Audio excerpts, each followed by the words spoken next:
Hello everyone, welcome back to Layman Solution. In this video, we'll discuss how you can view Facebook desktop version on your phone. So let's get started. First of all, go to Chrome browser and in the search box, type facebook.com.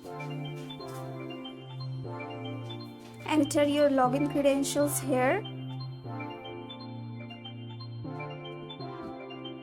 Click on the three-dot option present at the top of the screen. Go to desktop site.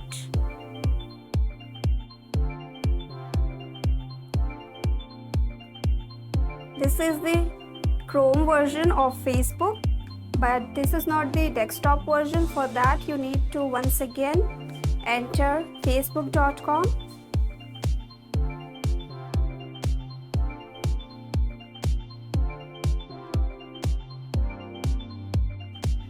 Now your desktop version of Facebook has been loaded.